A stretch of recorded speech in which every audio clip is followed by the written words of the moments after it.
नमस्कार मुलांनो, आज आपण एक सुंदर पाठ शिकणार आहोत। पाठाचे नाव आहे राधाचे कुटुंब। असे आणखी छान शैक्षणिक पाठ शिकण्यासाठी आमच्या व्हिडिओला लाईक करा, शेअर करा आणि आमच्या चॅनलला सबस्क्राइब करा। 1. ऐक व सांग। चित्र 1. हॉलमधील दृश्य। हे राधाचे कुटुंब आहे।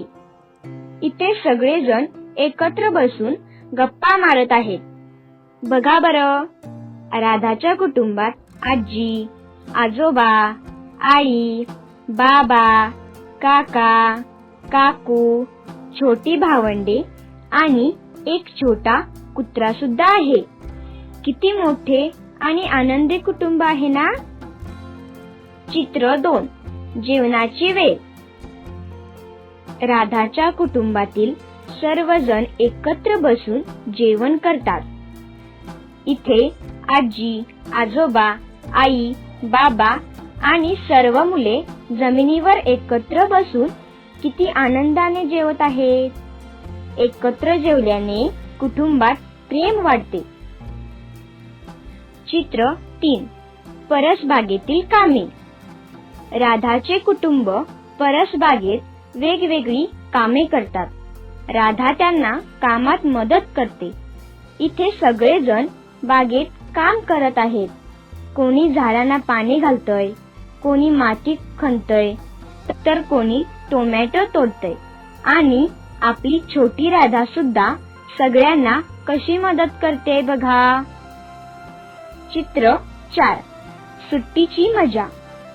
राधाच्या कुटुंबातील सर्वजण सुट्टीच्या दिवशी सहलीला जातात। सहलीमध्ये मजा करतात। वा, सुट्टीच्या दिवशी सगळेजण बागेत सहलीला गेले आहेत। तिथे मुले चेंडूने खेळत आहेत, बदक पाण्यामध्ये पोहत आहेत आणि सर्व मोठे जण छान गप्पा मारत आहेत। 2. सांगा पाहू। आज आपण 4ही चित्रे छान पाहिली। आता मी तुम्हाला काही छोटे छोटे प्रश्न विचारणार आहे, मला उत्तर द्या बरं। प्रश्न पहिला, राधाच्या कुटुंबात कोण कोण राहते? उत्तर, राधाच्या कुटुंबात आजी, आजोबा, आई, बाबा, काका, काकू आणि तिची भावंडे राहते। प्रश्न दुसरा, राधाचे कुटुंब सुट्टीच्या दिवशी कुठे जाते? उत्तर, राधाचे कुटुंब सुट्टीच्या दिवशी सहलीला जातात। प्रश्न तिसरा, राधाच्या कुटुंबाप्रमाणे तुम्ही सर्वजण घरातील कोणते कामे एकत्र करता? उत्तर, घर आवरणे, साफसफाई करणे किंवा जेवणाची पाने मांडणे।